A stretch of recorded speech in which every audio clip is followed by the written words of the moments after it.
Hello and welcome to my game, The Secondaries. The Secondaries is a 3-player co-op dungeon crawler. The Secondaries features 3 different characters, both female and male versions, of a cryomancer, a lancer, and a reaper. Each one has different traits.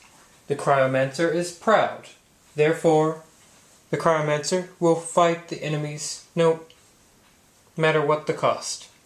The lancer is cowardly and will refuse to fight the monster if need be.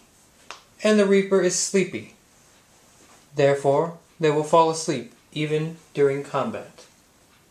Now, each player, once they decide which character they want to be, they will grab a character card and 1 resource bead that pertains to their color.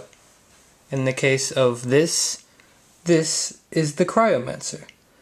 The cryomancer has 12 health, listed up here, 4 movement, 6 damage, and 3 attack range. This here is the cryomancer's resource bead.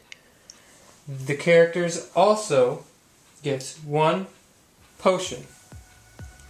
The potion can be used to heal half of a player's maximum HP at any time, or can be used to resurrect a fallen player. This can only be used if the fallen player is adjacent to you, and that person can resurrect that player at that spot, and that potion is no longer available for that player. Now, play starts with whomever wants to go first. The players have several options in terms of what to do in a turn. They can move. In this case, the cryomancer can move 4. They will move their piece that pertains to their character up 4 spaces. Now, we have these pieces on the board. A boulder. A boulder can be crushed by the lancer. The boulder serves as an obstacle, blocking the path of our trainees. And here we have a tree. A tree can be cut down by the reaper. But if the reaper does decide to cut down the tree, the reaper gains 1 more resource. Now, combat. The way combat works is once a player has reached an enemy within their attack range, they can choose to attack. Again, their damage is listed on their card. In this case, the cryomancer would do 6 damage to the monster if they so decide to attack it. But once a player has decided to attack the monster will then move towards that player on the next turn. Each monster has the same amount of damage, movement, and attack range. Each monster has 30 health, and, well, let's say, if a player attacks this monster right here, the other 2 will not go after that player, only the one that has been attacked. And say this monster has been defeated. It is no longer on the board, and this has left open the path to the temple piece. Now, the temple piece here is the winning piece. 2 players must be able to carry this piece up to the top right here to where they will automatically win the game, thus becoming heroes. Or the second option for winning is to defeat all the monsters on the board. Now, if 2 players do decide to carry the piece, the other 2 all the other remaining monsters will then go after those two.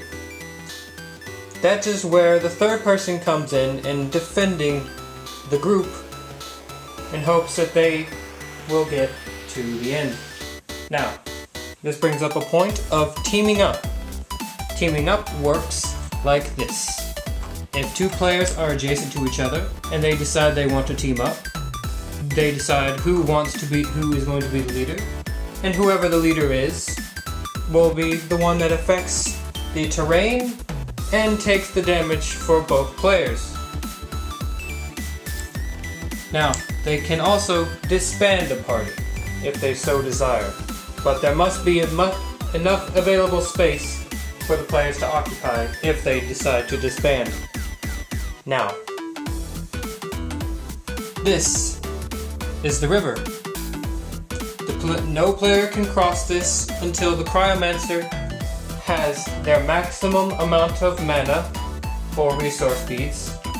And once the Cryomancer decides that they are going to freeze the river, they put down this freeze token down next to their river of choice, and that river is stayed frozen for 10 turns. Once frozen, each player can walk along this river for the remainder of it being frozen. Now, each player's character card will have certain special conditions that each character has. Like this. The Cryomancer has mana that they can use to augment their attacks. This comes into their combat, to where the amount of mana they have is added onto their damage, and then freezing the river. Each class has their own different way of affecting the terrain, and that each affect combat differently. Now, losing conditions. Say a player has died and has already been resurrected and they die again. That player is gone from the game. Now, if one more player also meets these conditions, the game is now over. Because there is not enough players to carry the temple piece, and if there are still monsters on the board, they have pretty much won the game. The monsters have pretty much won the game. Now, let's see.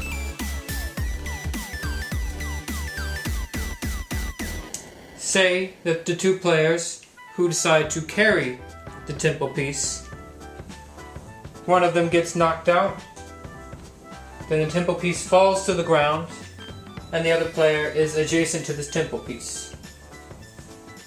If one player is knocked down from the temple piece, the monsters will not attack that one person until the temple piece is picked back up.